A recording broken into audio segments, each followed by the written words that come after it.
Bom dia! Hoje é sexta-feira, 4 de fevereiro de 2022. Estamos aqui para mais um dia de meditação na Palavra de Deus, logo de manhã. Estamos no livro Segredo do Contentamento, capítulo 1, ponto 2. Você precisa aprender a ter contentamento. Em Filipenses 4, de 11 a 13, Paulo afirma 2 vezes que aprendeu a estar contente. No grego, Paulo usa 2 verbos diferentes para expressar a ideia de aprendizado. O primeiro verbo é uma palavra comum no Novo Testamento para aprender algo. O segundo verbo, que aparece no verso 12, é um pouco menos comum e aparece somente nessa passagem do Novo Testamento, ainda que seja usado por autores gregos fora da Bíblia.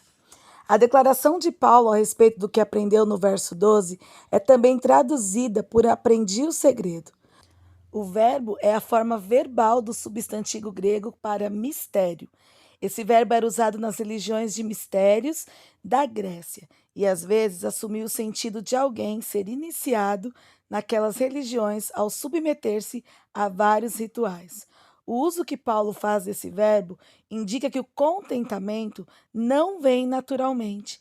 Ele não somente precisa ser aprendido, como também seu aprendizado vai contra a nossa forma natural e pecaminosa de pensar.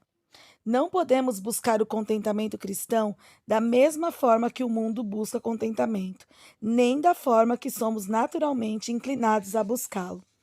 É isso que Jeremias Burroughs quis dizer quando se referiu ao mistério do contentamento.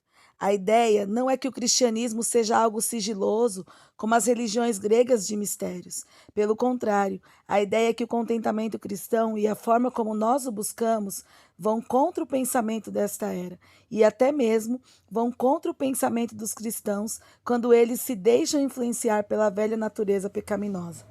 Por exemplo, o mundo diz que para estar contente, você precisa sair de uma situação ruim.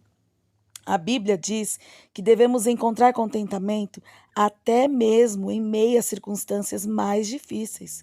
O mundo diz que obtemos contentamento ao conseguir o que desejamos. A Bíblia ensina que o verdadeiro contentamento é fruto de estar satisfeito com Deus e ansiar pelo céu. Nesse sentido, o cristão verdadeiramente contente estará sempre descontente nessa vida, visto que anseia por ser cheio de Deus. Discutiremos mais profundamente essas questões nos capítulos seguintes. O ponto-chave aqui é que temos que trabalhar nosso contentamento. Temos que aprender sobre ele. Temos que estudá-lo e, especialmente, precisamos ter o nosso pensamento reprogramado, pois o modo de Deus para se alcançar contentamento, que é o único meio para o verdadeiro contentamento, não é o nosso modo. Eu me referi anteriormente ao meu próprio descontentamento, quando Deus fechou uma porta e abriu outra, o que exigiu uma grande mudança da família toda. Bem, isso aconteceu de novo recentemente. No processo de Deus nos mudar para uma nova possibilidade ministerial, fechou-se uma porta que nos manteria na mesma região, e outra se abriu, mas esta exigiria uma mudança para o outro estado. De fato, sem entrar em detalhes, as circunstâncias eram assustadoras, semelhantes às anteriores. No entanto, por sua graça, Deus me capacitou a me alegrar com a sua providência. Não me entenda errado, minha reação não foi de modo algum perfeita. Nunca é agradável ser rejeitado para o emprego.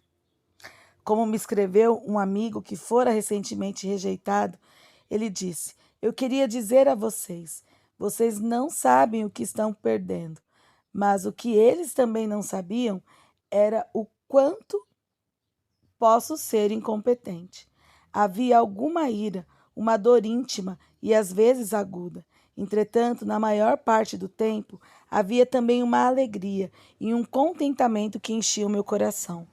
Isso só foi possível pela graça de Deus, pelo arrependimento de meu pecado de descontentamento e por horas de estudo e reflexão sobre esse assunto e sobre a soberania divina. Contentamento não é a resposta humana natural para as dificuldades, mas nós podemos e devemos aprender a obtê-la. 3. Você não estará verdadeiramente contente até que aprenda a estar contente em qualquer situação que vier a enfrentar. Observe novamente a descrição que Paulo faz de seu próprio contentamento. Digo isto não por causa da pobreza, porque aprendi a viver contente em toda e qualquer situação. Tanto sei estar humilhado, como também ser honrado, de tudo e em todas as circunstâncias já tenho experiência, tanto de fartura como de fome, assim de abundância como de escassez. Filipenses 4, 11 e 12. Paulo está contente em qualquer situação que possa enfrentar, seja em grande abundância, seja em grande necessidade.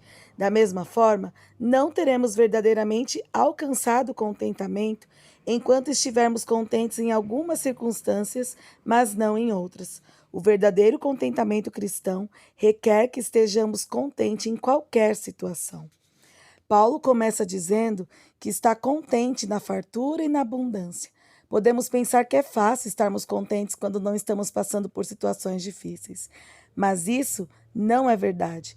Em tempos de abundância e tranquilidade, ainda que sejam uma grande bênção, costumamos nos tornar complacentes com a nossa vida espiritual. Nós facilmente nos esquecemos de Deus e buscamos as coisas do mundo, que em si mesmas nunca nos satisfazem e nos deixam querendo algo mais.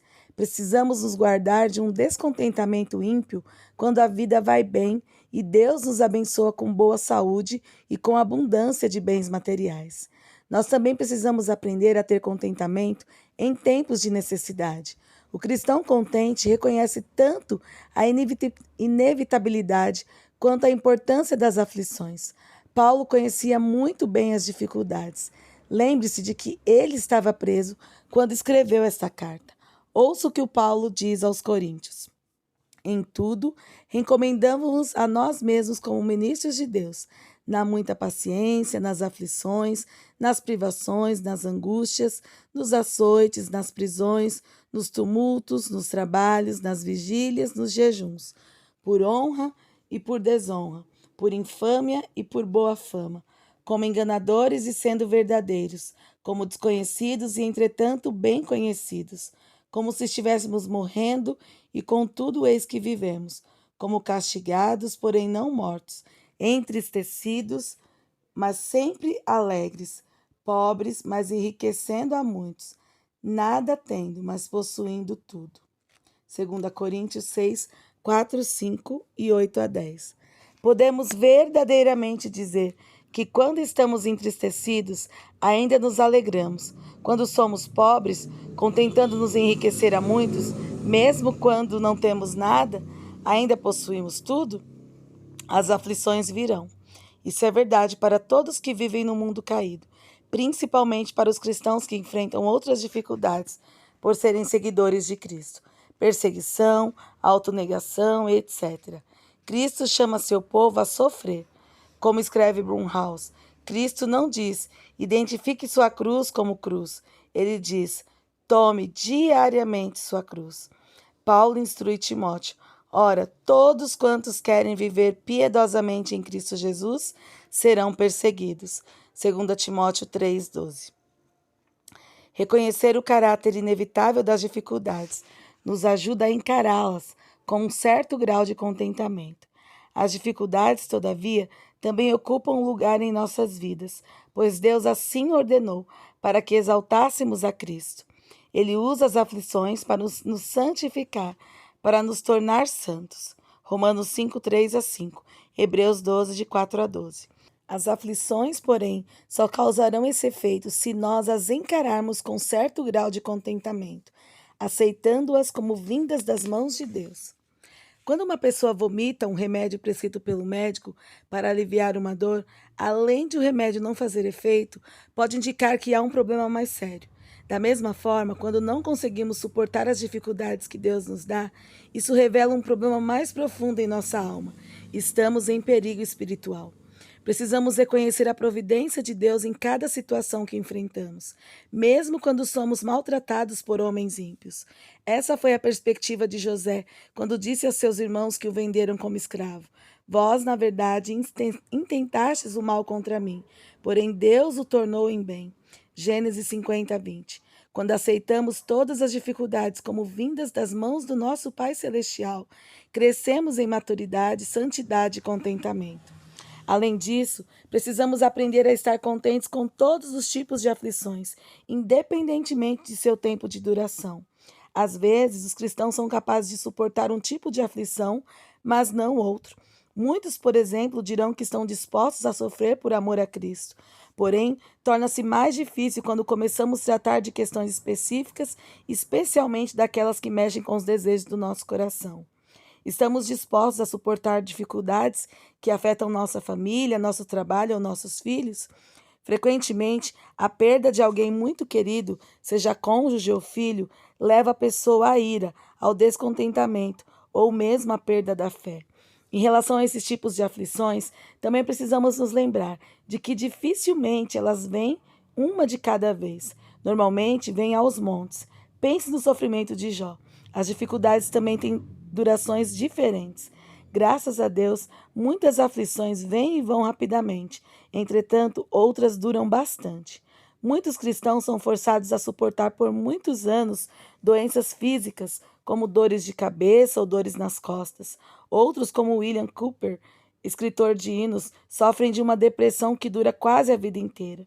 O apóstolo Paulo sofria de um espinho na carne, especialmente perturbador, que o afligiu por muito tempo.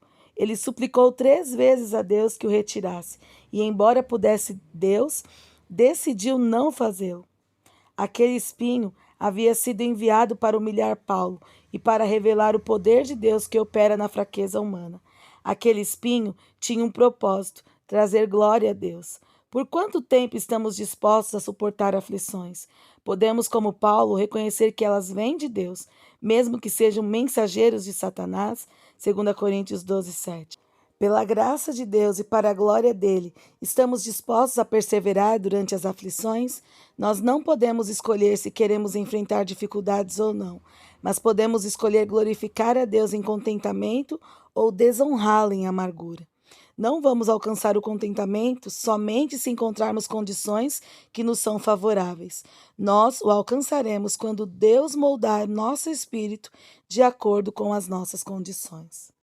Quantas lições preciosas, não é mesmo? Eu acho que a gente só vai conseguir entender o real sentido do contentamento quando a gente colocar no nosso coração que a falta dele é pecado, que a falta do contentamento ofende a Deus, fere o coração dele. Que o Senhor nos ajude nesse dia a colocar essas questões em prática. São questões tão profundas que mexem tanto no nosso eu, nas nossas vontades, nos nossos desejos. Que o Senhor nos molde segundo o caráter dele neste dia. Que o Senhor nos ajude e nos aperfeiçoe em tudo. Vamos orar. Obrigada, Jesus. Obrigada, Senhor, por esse tempo, por essa semana, por tudo que aprendemos do Senhor sobre o contentamento nesses dias.